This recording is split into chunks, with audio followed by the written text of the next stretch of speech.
I've been a fan since I was a kid.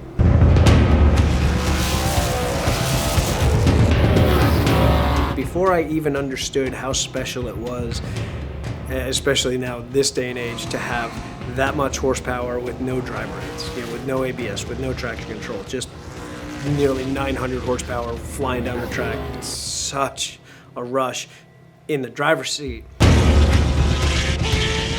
Now I've got a different perspective from where I'm at now and what I'm doing and trying to help build this series and bring Trans Am back to its glory days. So we're trying to implement a handful of plans to pull the people that are sort of on the fence back into Trans Am and grow that class so that it's a massively impressive field, taking the green flag, rolling in turn one, big V8 noise, fire coming out of the pipes, and everything that Trans Am has been for decades.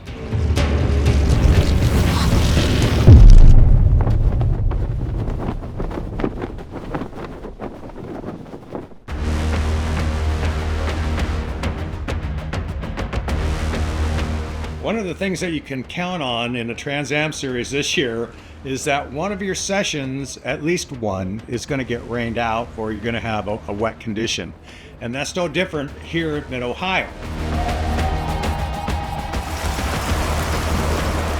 I've been coming to Mid-Ohio now for 13 years, and I don't know if I've ever gone through an entire 4 or 5 day weekend or event without some kind of rain, but usually it's 3 of the 5 days.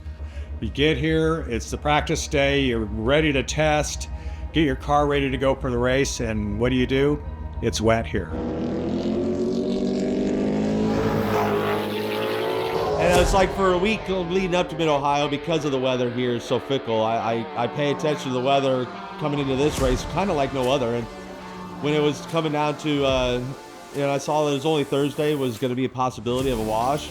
Oh, that's okay. Yeah, that cut into our testing time on Thursday, so that kind of cramped everyone's style, but I've been here enough to know how to go around, so that's good. A couple of the drivers texted me, hey, you ready for Mid-Ohio? And we were texting back the challenges of the track and stuff, and I said, well, there's another competitor going to be there this weekend, and it's going to be the heat. We try to anticipate the way the track's going to evolve over the course of the weekend, but in a case like Mid-Ohio, it's changed a lot year to year. The biggest thing is just mechanically getting the car right. It changes so much with the conditions. I mean, the tire pressures, the downforce level, even the engines run differently with the heat.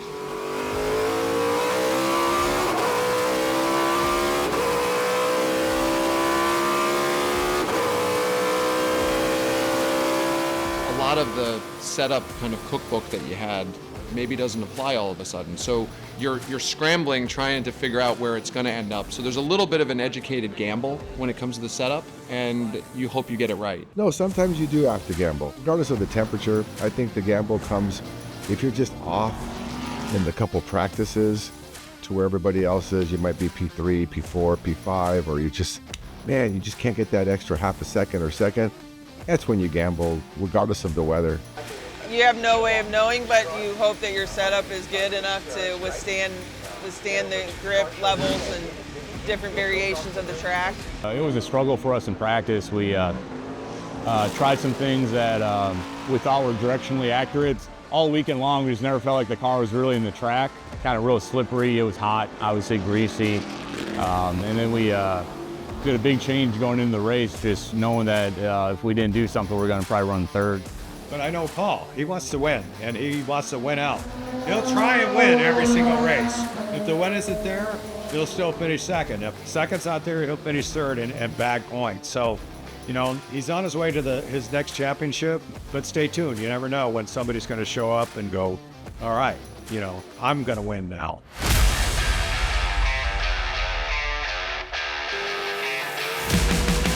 If it was easy, everyone would do it, right? But no, it's a little hard work still. I'm still pushing as hard as I can. With my car, just adapted my car a lot better than everyone else's. I think that was one of the main factors that my car was so fast, was a bit faster than usual. I think a smooth driving style helps with these cars, and I think it comes from the super truck, the stadium super trucks, the Robbie Gordon going over the jumps. Those trucks move around a lot, and it feels like you're in a bathtub, and you can manipulate the weight in your advantage. And it's the same thing with these cars, but somewhere in between like an open wheel car and a stadium super truck is where a Trans Am fits in terms of the movement. So I think I'm just used to driving different stuff, but I've had one extreme and the other extreme, so I've kind of learned the best of both worlds and just kind of adapt myself to the Trans Am. We keep forgetting that Matthew Brabham is driving Chris Dyson's second car. So, and he's ultra quick, and he could win here very easily. He's won here. Road to Glory is brought to you by Franklin Road Apparel and Cube 3 Architecture. People like Noah Harmon, he won the MX5 Cup scholarship, won that championship. That's the beginning of it all. Connor Zilic started there. Thomas Annunziata was in that series, finished second in that competition. They give the rookie competition or something like that a $100,000 scholarship to go race it in the MX5 Cup the following year. And it really is a great opportunity for these kids. But the key is, what are you going to do after that year's up? Where are you going to go? How are you going to race? And, there's no really instruction manual on how to get that done. That's kind of what the TA2 series does for a driver. It makes people notice you, and especially makes teams that can take you to the next level notice you, as well as people that can sponsor you and help you out. But how do you get there? Well, one of the ways to do it is to be a driver coach and hang around the racetracks and help people out.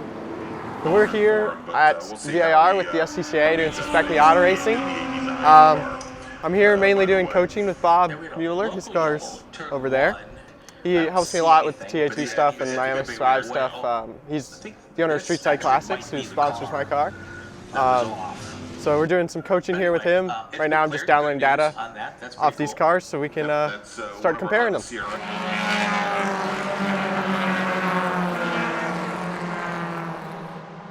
Oh, closer. That was good. Yeah, just keep carrying the throttle in. Closer and closer. And don't be afraid to hit this curb. You really hit it. You're almost jumping it. Joey missed it completely. We want to go almost straight over it. Bob and I met at Sebring one weekend. I was there running a Spec Miata, and he just came up. He was interested. He was there doing a track day with his little Subaru, and we just started talking about Spec Miatas and exchanged phone numbers, and I think he ended up renting a Spec Miata later on that weekend, ran it around, and then we just kind of kept in contact. And I had no idea he had the whole street side business or anything. He just was a guy interested in running some Spec Miata stuff. So we just kept talking, and then he eventually bought a car, and then he came and ran with the team I was running with. So that's how I started to do some coaching with him. But the biggest thing to do is just getting to the throttle, and to get back to the throttle earlier. Yeah, to get back to the throttle earlier, we need to set up further left, and that starts with hitting that curb first. Okay. Where I learned the most is it's been great. There's been a few races where I can do lead follow. I'm usually doing the following, Noah's doing the leading, but I learn a lot from just watching him drive through the windshield as well. Well, it's so important too to take his data and then overlay your data. We do that all the time. Braking points, how much brake pressure you're creating, how much he does, and it's hey, you need to really stand on that brake pedal. When you're comparing yourself to someone like Noah, it's very humbling. It is humbling. It's very humbling. So, yeah. Hey, you just got to go out and do it, and you'll just be as fast as he is. You don't get better unless you know what you're doing wrong. When we come off the curb, you see where I'm in the track, you're kind of half a car length inside here. Yep. So it makes it easier for me to get that's. I see what you mean. And I'm on the throttle so much earlier because of how I'm positioned. Yeah. I'm excited to see where he goes, and we've come on board to his TA2 car this year as a sponsor Street Side Classics has for the full season. So really excited to see where he ends up. You do a lot of cold calling or cold emailing of people trying to get sponsorship, but I think most of my success finding sponsorship has just been building relationships with guys like Bob, who've just been awesome.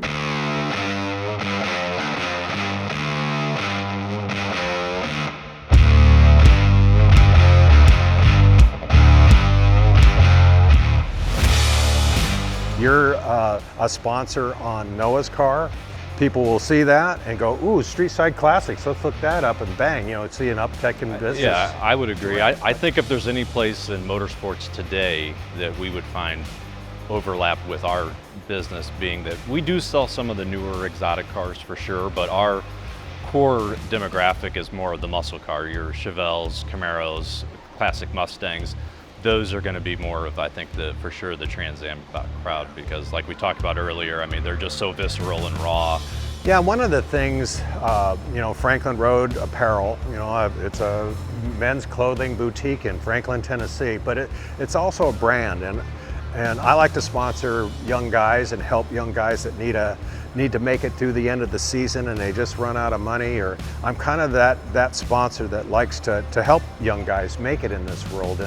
And it's about creating a brand awareness. You see Franklin Road all over the place, and pretty soon people will start going, Franklin Road, I'm going to look it up on Google, and then it pops up.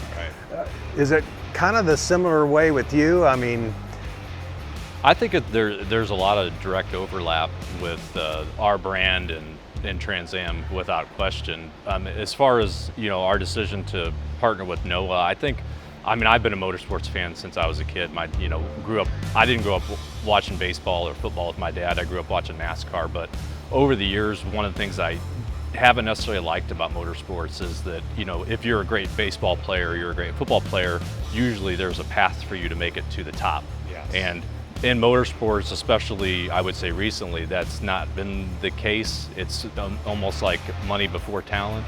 And so, and I know that Maurice and Laura share the same philosophy where, when you find one of these younger drivers that has talent, it's nice to be able to help them come up through the ranks, regardless of what their financial situation may be.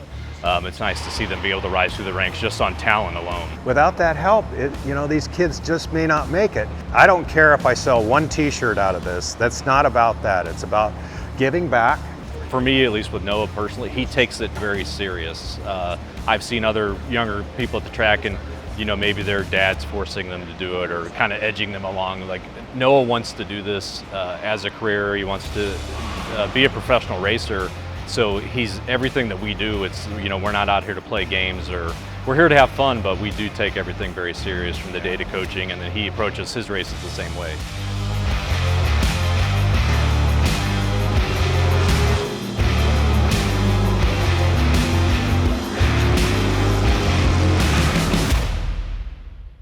The grid's really tight, and we're really, buckling in for a real exciting race, and it didn't disappoint at all.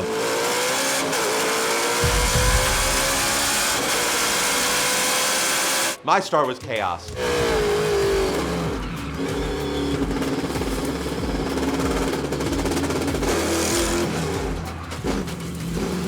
I got a pretty decent jump.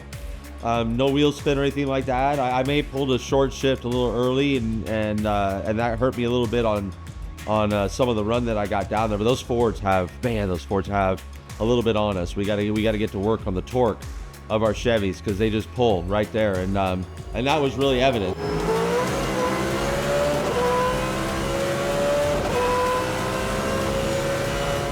I was inside, dirty side of the track, low tire pressure.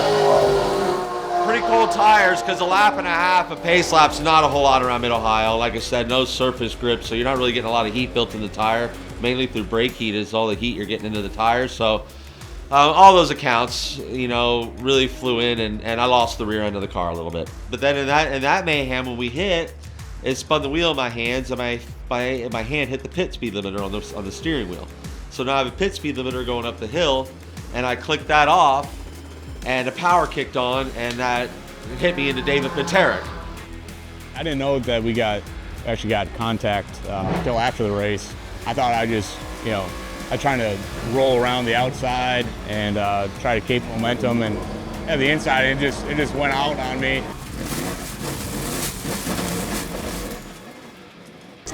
But luckily no damage for us, and we continued on. I hate the optics of it. First of all, we're fighting for the championship, and I'm sure the fans at home and those that maybe don't know me and the way I drive, oh my gosh, look what he just did there. And it wasn't like that at all. It was just simply a mistake. That section where the first corner had been repaved and reprofiled, so pretty much every lesson from the past had got thrown out the door. And offline, especially on cold tires, was treacherous. The track's changed there, resurfaced the turn 3 there, I think it's turn 4 Mid-Ohio, which is the first corner once you take the alternate start line on the back straight. And I had the same moment Adam did, going on the inside line there.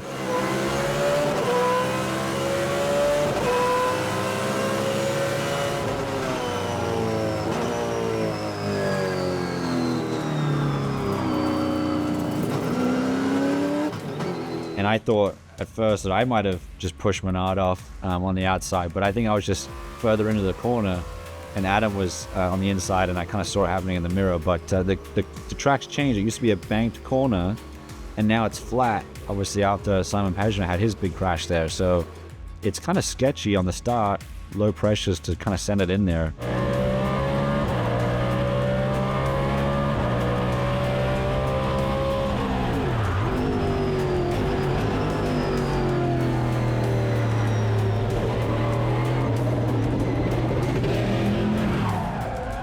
To start that race, it was crazy. Everybody went into turn 1.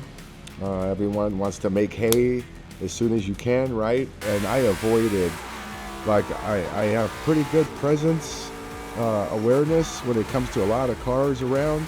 So, the little adjustments that I made put me right in the right place, because I almost got hit a couple times just in that, this from the start to turn 2.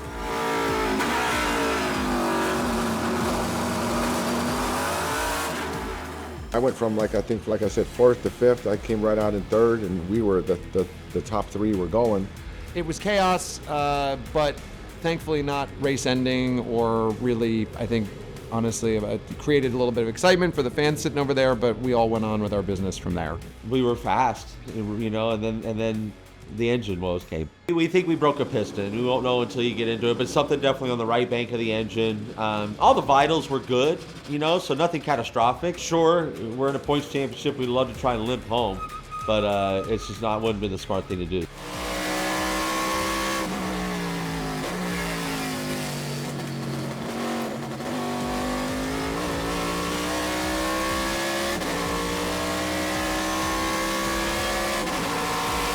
You put your head down and it's time to go to work. That's the way I look at it. You go off, you have a problem. You don't sit on the radio and complain or talk to your guys too much. You just put your head down and go to work.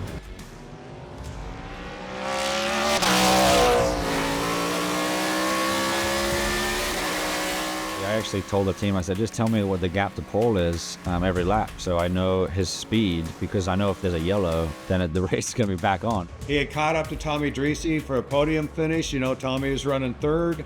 Tommy does a great job at Tommy, for a few laps. I was hounding him, and he pulled over to let me go. He pointed me by, but it was in a spot where I really wasn't expecting it, so I kind of, he slowed down and got out of the way, but I kind of jerked the wheel a little bit to the left. That little turn to the left to go around him, and then braking, I just locked up the rear tires and slid it off. Got home Saturday night, and Sunday morning my boy comes up to me and gives me a dork stamp right in the forehead, so I earned that one. So I think he actually had a faster race car than us. I think he was running low 1s, and I could only just scrape into the 1s. I think he burnt up his stuff trying to get back in contention, so that helped as well at the end. But no, he would have been hard to beat. Definitely wasn't as good at the end as it was at the beginning, tire-wise and brakes. Heating up the brakes, being in traffic the whole time. But I felt like my car was really good. I didn't do much internal adjustments with the sway bars. Felt like I still had a pretty good race car at the end. I could go challenge those guys. If we could have got around Chris, I could have driven up to Brabham and had a race with him as well. So I felt like my car held on really good. I just wanted to push as hard as I could and hope that Chris would just hold up Paul, because Paul was coming. He was managing the race from the front. You could see he was running, lap times that he needed just to stay ahead and save his equipment. I think my car had a bit faster pace than Chris's car in that race weekend, and so obviously pulled away from Chris, but then Because Chris was battling with Paul, it allowed me to even stretch out even further. So yeah, no, it was nice to have Chris as a buffer, because I think Paul, as I said, I think Paul's race car was better than both of us, but we just had the luck and the strategy, and Chris and I just did a good job through turn 1 and made no mistakes. His car was better than mine over the long run, so I think the way that the order ended up was the correct one. As I said, I think Paul's race car was better than both of us, but we just had the luck and the strategy, and Chris and I just did a good job through turn 1 and made no mistakes. He's just super laid back and chill, even getting out of the car, winning a crazy race. He gets out and he's like, yeah, that was fun, thanks to everybody, but never like anything like spiking the football and the touchdown. He just kind of runs through like Barry Sanders and hands the ball to the ref, and like it was nothing, like he's always on winner's circle.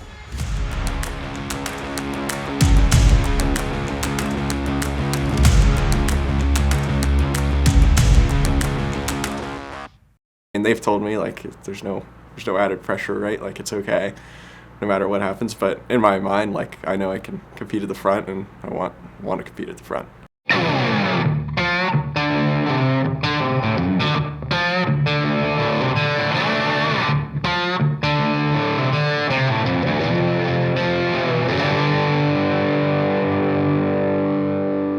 This paddock is being watched very closely. This is really the foundation for future series, Cup Series, Xfinity, IMSA, etc. The history of Trans Am goes back 40 plus years right now, but today we're looking at the young drivers in the paddock. When you start seeing from Tristan McKee at 14 up to 19-year-olds like Noah Harmon, basically these are the stories that are going to be told in the racing community for years to come. Where did they come from? Sponsors like myself that look at drivers, I'm looking for that story. That's part of my brand as well.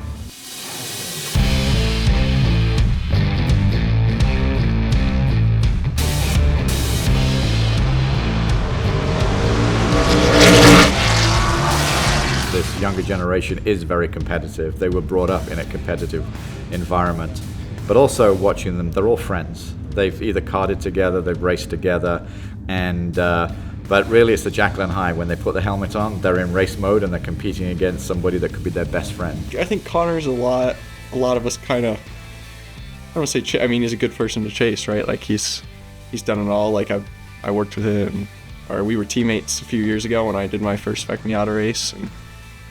But yeah, like we've kind of, like there's a few of us who've kind of done the same thing Connor's done. I think Thomas is an example. I'm just became an example, I guess, now. We both won the shootout and now starting to do Trans Am stuff. So I think Connor's someone that a lot of us are chasing, right? Because he's a great success story. Well, that's the thing. Noah's only got 4 years that he's been behind the wheel. He's 19 years old. He's currently the MX Cup 5 shootout champion. And he's having to get his feet wet very quickly here. Some of these tracks, like Mid-Ohio, he'd never seen before in a Trans Am car, but some of these tracks he has seen in an MX Cup 5, but it drives very differently. The power compared with what he's running with the MX Cup 5 is dramatically different. And he's getting used to it, he's struggling, but he's got a very level head. Sometimes you think you got it and you're like, all right, we're there, we're gonna be good, and then the next thing you know, you're like, okay, well that wasn't it. Maybe not. So it's a lot to balance coming from the spec racing of like, you really have to be on top of the car, and talked a lot about like trying to find setup that works for me. Like when Connor was running with these guys and Drake was running with these guys, everyone kind of had something a little different that they found worked. And I've been a lot of this year piggybacking off what Rafa's been doing, and Rafa and I drive a little bit differently. So yeah, I think that's kind of the next step, is figuring out like how I want the car to drive. Like Connor had a very specific way of how he wanted it to be, and we just haven't really found that with me yet. I'm very passionate about these younger drivers, and he's a prime individual of like, how can somebody like myself assist?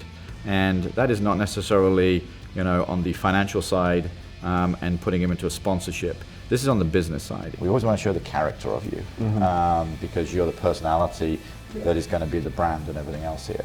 How do we support this next generation of drivers? And again, personality of you being on the stage, winning with not the champagne, but the fizzy water. Yeah. It's 90% business, 10% driving. And actually, how do you take somebody like Noah and brand the identification of him? and help him go and sell himself with sponsorship and find that sponsor that can actually drive him to the next level. But again, you've got so many options here. Yeah.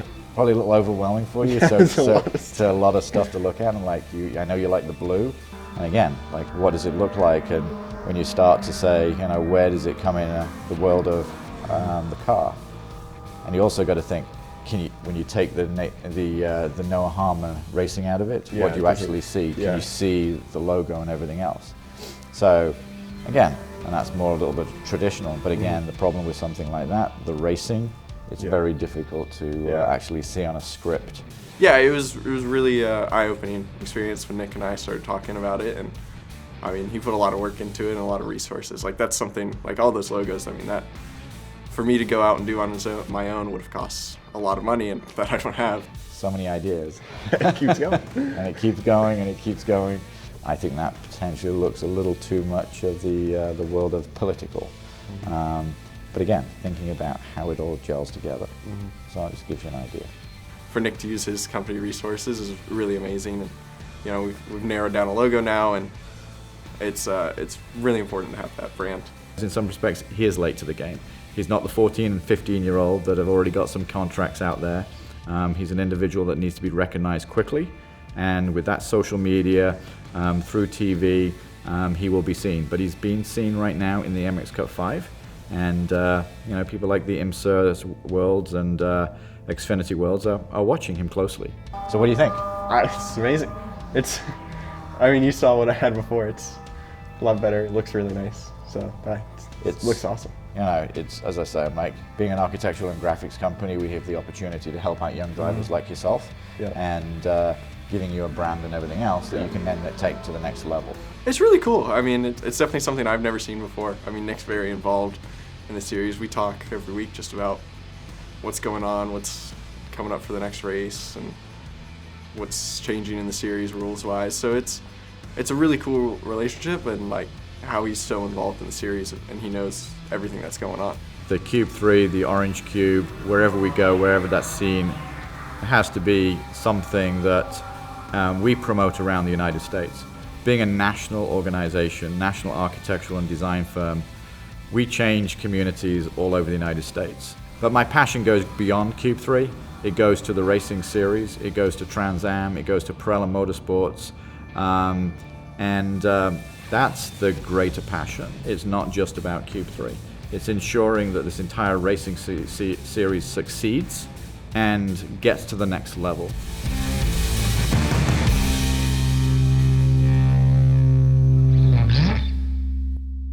We're at Road America. Last week we're at Mid-Ohio. Completely two different places, right? I mean, Mid-Ohio is very tight and twisty, technical. Road America is 4 miles long and has 3 long straightaways. So it's all about top speed and getting from point A to point B with some pretty technical pieces included in the middle of all that. So it's really, probably one of the top 3 road courses in the world. And I'm serious. You could look at Europe, you can look at Asia, but as far as American road racing goes, Road America is one of the best there is.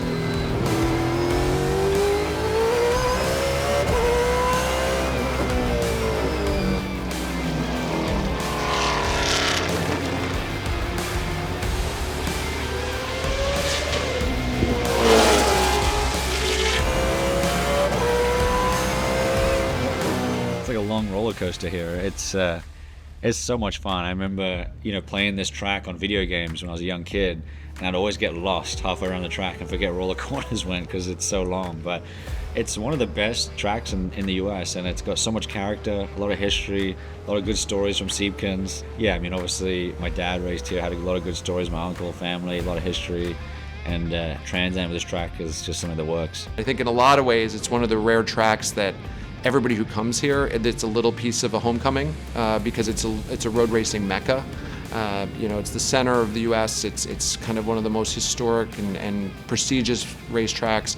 We've had a lot of success here over the years, and not only that, the track layout is amazing. It always makes for terrific racing. It's iconic, it's fast, it's got everything a road racing driver could want.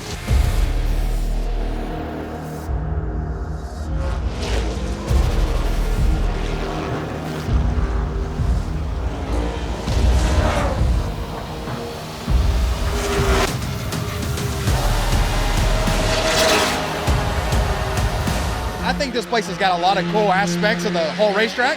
You've got high-speed sections, but you've also got technical slow-speed sections too. It's Road America.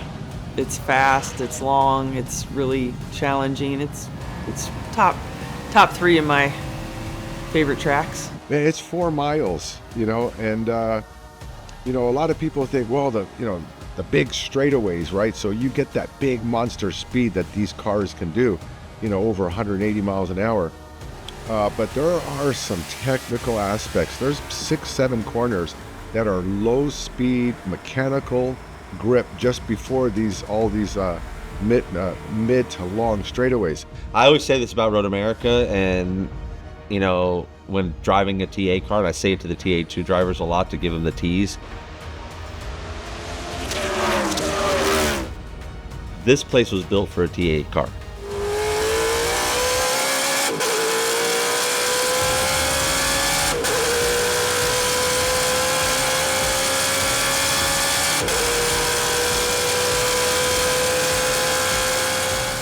We're almost at IndyCar speeds at the end of this straightaway. And they're 15 mile an hour roughly faster than us leaving turn 14. So our rate of acceleration of a TA car is pretty outstanding. You're hauling ass up into turn 1, and turn 1's is a 3rd-gear corner, so you're not, you know, turn 5 going down the hill, and turn 5 you're going down the 1st gear, so your braking zone's a lot longer. Turn 1's a pretty short braking zone, going 177 or whatever we're doing, and grab 2 gears down, and you still go through turn 1 at 110 miles an hour, I think it is. So turn 1's very hairy.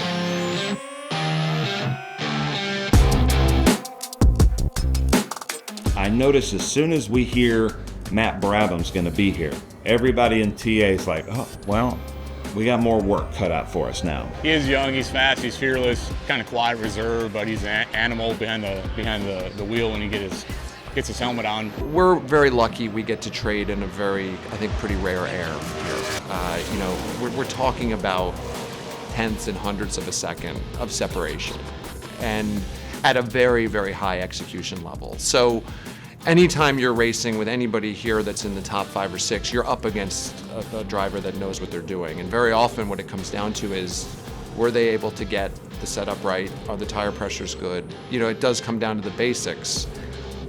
But still to see an execution with no mistakes is impressive. It's refreshing to be back with a team like this, which is degrading to all the other teams I drive for over the year. You know, it's these guys do such a good job. It's a top-level, top-notch team. They could race in any series in the world, I feel like, and be competitive. And yeah, I mean, it's nice to have that, and the guys do a great job. But I think at the end of the day, it's just nice to reward that hard work with a result.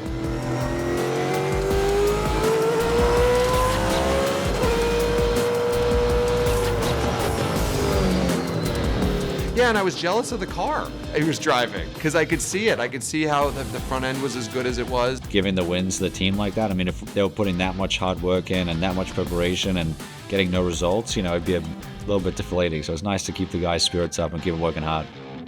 I've seen a lot of very talented drivers in the Trans Am Series, TA, top 900 horsepower cars series. But Matt Brabham,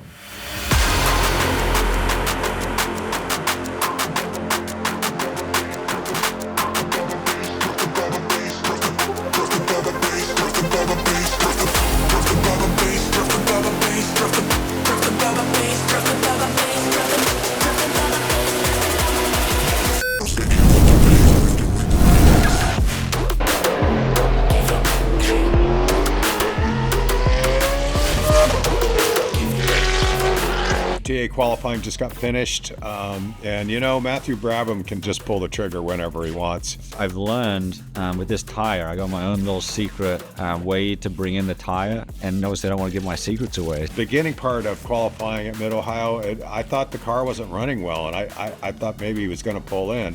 And then the next thing I know, the car lights up and it is gone, and he put it on pole there.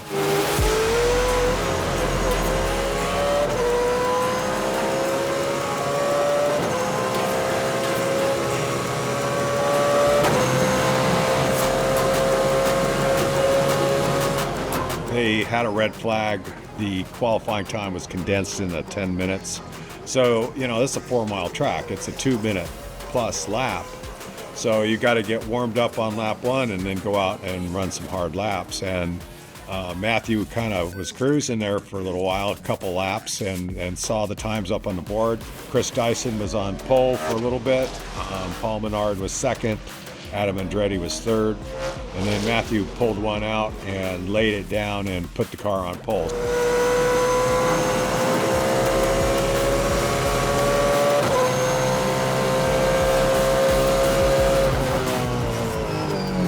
I always felt like I never got the most out of qualifying, especially at Road Atlanta this year. I had a lot of speed in the car that I just didn't get. And I remember the previous year I started doing what I was doing with bringing the tire in. I just went back to doing that and kind of refined it, and all of a sudden I found heaps of peak out of tires. Bottom line is, it's an all Dyson front row.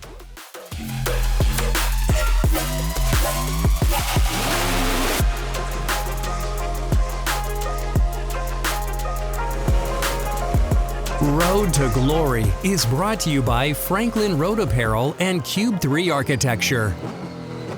Literally, I think one of the best drivers walking the planet right now is Matthew Brabham. So, and I've made no 2 cents about that. I would put my everything I've accomplished in my life on that fact right there. And we're going to just come up to the green flag. We're going to hit the throttle really hard, and we're going to shake and bake, and hopefully send it down the inside of turn 1 and lead 1 and 2 and win the race. That's the plan.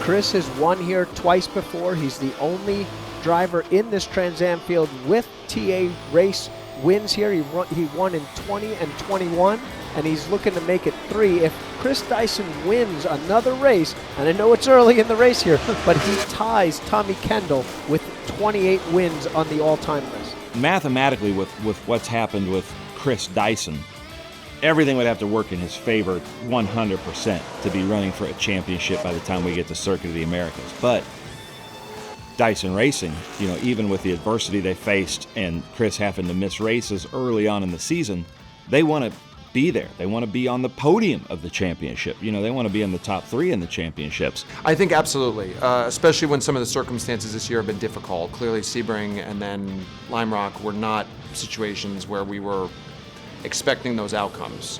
And certainly, if you look in both cases, we had race-winning cars based on pace. And it's tough when you don't come away with that result. And obviously, at Lime Rock, that was a major disappointment because the other car didn't finish. So to come back after regrouping, 3 weeks off, really going through everything, what we can do, the guys scrambling to get my car rebuilt, and then Matt obviously having a great performance, 1-2 the whole way. That's a real uplift for the team. It makes everybody work a little bit harder. They're so used to winning championships in TA. I feel like they're trying to find their footing, and how can we be comfortable fighting for 3rd in the championship this season, or possibly 2nd. There's still a possibility for 1st. But you've got the 3GT team who's just buttoned up with Paul Menard, who is just a fantastic race car driver. I didn't think we'd have a shot at the pole. The Dyson cars they got really good speed in it. We've seen in the last few weeks they qualify really well. We're not here to qualify in the pole, we're here to win the race. So I feel like our race car is really good. Paul Menard has made quite a lap here.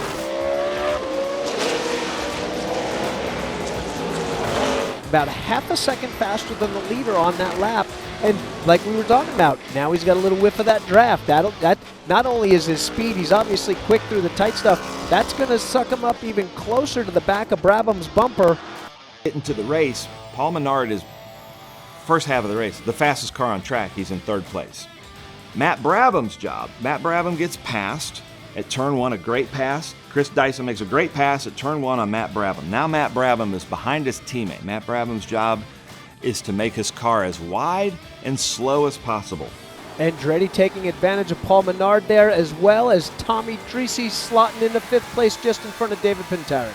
But turn 1 has had like the most grip here all weekend long. So you actually felt a little confident going in there. And I had a great run. I got actually a really good start. It was right on the toe of Dyson and was able to really kind of get a good arc of the corner and get down low to where there's more grip, you know, and we got clean through there and down into turn 3, and I was sitting in good position. I was sitting in really good position at that point. So Adam Andretti, who did really well coming out of our second round, leading in the points after Road Atlanta, and then we go out west, and he had, you know, an accident there. Then last weekend at Mid-Ohio, he goes out with engine problems. So they come into this one like, hey, we've really got to get some points. They kind of fall back to fourth. Claudio even said on the fence, maybe he's saving his tires. They're not really talking to Adam. They know him well enough to know if he's quiet on the radio, we're going to be quiet on the radio. But near the end of the race, Adam wasn't gaining anything. He's just comfortably in fourth place. And that's still good. Like, if you don't have the car, you got to finish as high as you can to win a championship here. So knowing Adam, he's like, I'm thinking about a championship. I want to win a championship. We're all pushing each other to our personal limits and somewhat beyond. I know I made some commitments around this racetrack, like in the kink and in some areas throughout the weekend that I'd never done before, because I felt like I had to, and that's a great feeling. That's like what you strive for as a race car driver. You're not striving just to go out there and make laps. You're striving for that. Every athlete should be striving for that extra push, and when you can have that, you know, when you know there's no gimmies out there, yeah, that definitely excites you. Definitely let him know he was there. Just enough of a shove, not to shove him offline, but to say, hey, buddy, you're gonna throw that block and move back online here. We're gonna make some contact. That brings Andretti to him though. Paul Menard looked like he liked turn 8. Passed Adam Andretti at turn 8. He's gotten side by side with Matt Brabham twice at turn 8. That looks like his place. But what happens is turn 8 is a hard left-hander, and you know, it's a tough one. Then you go right into this carousel, and this carousel is a long, high-speed right-hander, just wearing out your left side tires. And there were 2 or 3 laps where he's side by side with Brabham in the marbles, where you don't want to be on the carousel, just going at it. And I think maybe 3GT just got maybe just a little bit too aggressive on their setup, because with maybe 4 or 5 laps to go, Paul Menard comes in with a flat tire, and I looked at the tire and it looks like it just wore out. I don't know if it cut a tire. It didn't look like that. It looked like maybe they just went too aggressive. I felt like Paul was you know, measuring himself up against Matthew, and I can't blame him for that. All of us drivers should be doing that, you know, measuring ourselves up against. And we're here to race. We're here to race hard. And, you know, so I appreciate that about him going at it. He didn't go there like he's got this point lead, and he raced to race. And you got to respect that. You got to respect that to the highest level. What a day for the points championship here, between Menard having the bad luck, Adam capitalizing on that, but obviously Chris Dyson moving from 5th now, very much in contention with 5 races to go in this championship. Chevy Camaro with Burton Racing. Let's hear it. Adam Andretti, ladies and gentlemen. Gained a lot of points. At the same time, you know, we got someone that's sneaking up that we can't ignore, and that's Chris Dyson, and CD Racing's on a roll. And, yeah, so, you know, even though Chris sat out a race, he's in mathematically back in this thing, and there's still a lot of racing left, and a lot of things can happen. So the mulligans are really over for Paul and I. Putting on the racer hat here at Road America, that's got to feel really good. How was your race? It was great, Ben. Honestly, I mean, I'm just so thrilled to be back in victory lane here. Winner's Circle, Jim Weed, Winner's Circle, 1-2 again. So proud of the guys. I got my little guy Ian here this weekend. His first trip to Road America. It's about as memorable as mine was, and that was about almost 40 years ago. So I keep coming back here. I just love this place more and more, and it was really good to us all as a team today. I couldn't be happier. We operate, I think, better when we've got multiple cars out there. I think that, you know, the team is more often than not in its history, you know, going back to running sports cars, 2-car team, you know, you just create a dynamic of getting more feedback. You can try things within the race. You know, you've got wingmen, and which is great. It's more fun on the weekends.